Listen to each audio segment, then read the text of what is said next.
नमस्कार। जय जगन्नाथ। ओम श्री साईराम।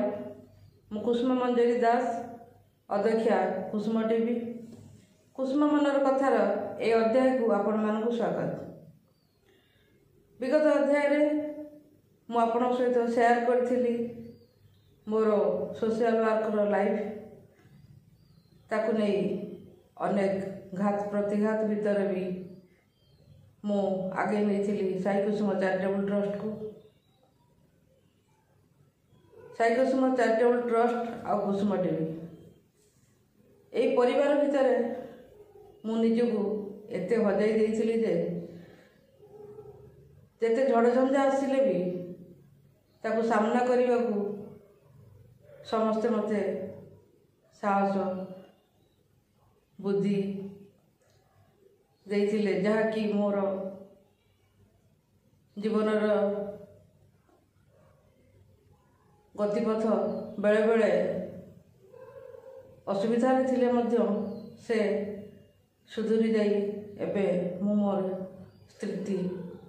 मो स्थिति को फेरी पारिछि बा धीरे धीरे सुदृढ़ हवा को जाउछि। जा भगवान कर आशीर्वाद बा सत्यसाई बाबांकर आशीर्वाद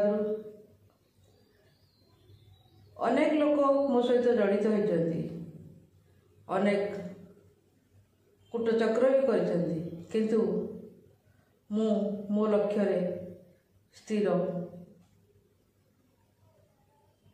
भगवान जहाँ बाणी थिला जहाँ को मु पाथेय करी समाज सेवा को आपणई थिली, मानव सेवा ही माधव सेवा, लव ऑल सर्व ऑल।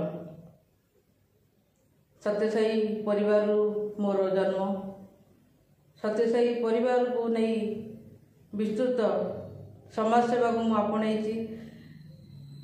बेले बेले दुख लगे निज परिवार बेले बेले हाथ छाड़ी दिए, किंतु ए सामाजिक परिवार केबे भी हाथ छाड़ती नहीं। निज परिवार ठू बेले बेले मु दूरे थिले मध्य अनेक परिवार को मु आपणई और सेमाने भी मते सेतिकी स्नेह भल पाइबा देइछन्ति, जहाँकि मु आज आपण मानक सम्मुख एते झड़झंझा को सामना करिवार शक्ति पाइछि। एतिकी कहबी समाज सेवा करने तो बहुत लोक आसती, किंतु किछि लोक देखाणिया करती, आउ किछि लोक ता भीतर हजि जाती। आउ से हजि जाइथिबा भितर मु भी हजि जाइथिली। जेमति कि मु विगत अध्याय आपण मानक कहिछि समाज सेवा पे मु चाकरी छाड़ देइथिली। ता फल साई कुसुम चैरिटेबल ट्रस्ट आ कुसुम टीवी जन्म अनेक परिवार पाई, अनेक लोकंकर समवेदना सहयोग, जहाँकि मते आज एते बड़ परिवार को देखी खुशी लगुच।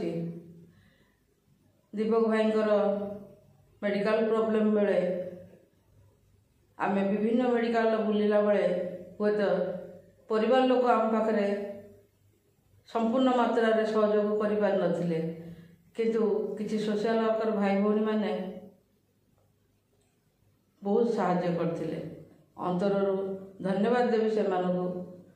जेमती के स्ट्रेचर धरिबार साहाय्य करथुला, तो किए ब्लड दरकार अछि, केमती अछंती प्रतिदिन आम पाखु फोन हो मेसेज हो किंबा प्रैक्टिकली किए जाइए पहुँचुले। सेटा ओडिशा ठू ओडिशा बाहर पर्यंत भी आम से सहयोग पाई। समस्त पाखे मु कृतज्ञ, एते सारा भल पाइबा देइथिले, जहाँ फल बहुत कष्टर भी आमे धीरे धीरे उठी पारिथिलु।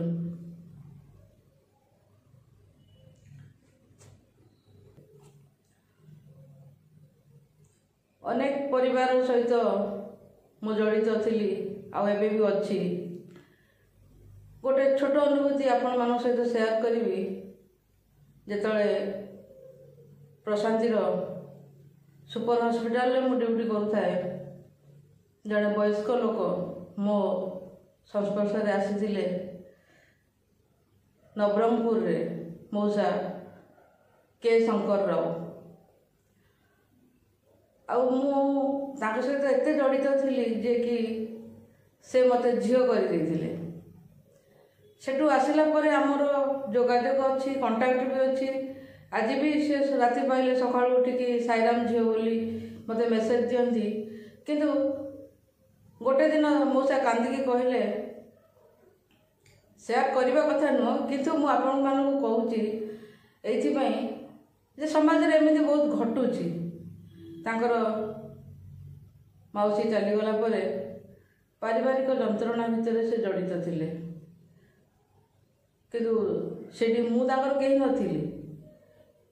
ସେତେବେଳେ ମୁଁ ସ୍ୱର ଉତ୍ତୋଳନ କରିବାକୁ ବି ପଛେଇ ନଥିଲି। ଏମିତିକି ଯେ ମଉସାଙ୍କୁ ଥରେ ନେଇ ଆସିବି ବୋଲି ମୁଁ ଚିନ୍ତା କରିଥିଲି। ମୋର କହିବା କଥା ଯେ ଆମେ ଯେତେ ସରଳ ହେଲେ ମଧ୍ୟ ନିଜ ଅଧିକାର ପାଇଁ କେବେ ପଛଘୁଞ୍ଚା ଦେବୁନୁ। ମୋ ସହିତ ଯେଉଁମାନେ ଯାହା ବି କରିଛନ୍ତି, ଭଗବାନ ତ ମୋତେ ସାଥ ଦେଇଛନ୍ତି। ସମାଜସେବୀ ଭାଇ ଭଉଣୀମାନେ ବି ମୋ ସାଙ୍ଗରେ ଅଛନ୍ତି, ଯେଉଁଥିପାଇଁ ମୁଁ ଗୋଟେ ବିରାଟ ପରିବାର ପାଇଛି। କିନ୍ତୁ ଯେଉଁମାନେ କୂଟଚକ୍ର କରିଛନ୍ତି, ମୋ ଅଧିକାର ପାଇଁ, ମୋର ସ୍ୱାଭିମାନ ପାଇଁ ମୁଁ ଦିନେ ସ୍ୱର ଉଠେଇବି, ଏଇଟା ନିଶ୍ଚିତ। କୁସୁମ ଦାସ ସବୁ ସହିପାରେ, କିନ୍ତୁ ଅନ୍ୟାୟ କେବେ ସହିପାରେ ନା। ଭଗବାନ ମୋତେ ସତ୍ ରାସ୍ତା ଦେଇଛନ୍ତି, ସତ୍ ବାଟରେ ଯିବାର ଶକ୍ତି ଦେଇଛନ୍ତି, ସାମର୍ଥ୍ୟ ଦେଇଛନ୍ତି। ସତ କହିବାକୁ ବି ସେତିକି ଧୈର୍ଯ୍ୟ ଦେଇଛନ୍ତି, ଯାହାକି ମୁଁ କୁସୁମ ମନର କଥାରେ ସବୁ ସତ କଥା ଆପଣମାନଙ୍କ ସହିତ ସେୟାର କରିଛି। ରହୁଛି। ନମସ୍କାର। ଜୟ ଜଗନ୍ନାଥ। ଜୟ ଶ୍ରୀ ସାଇରାମ।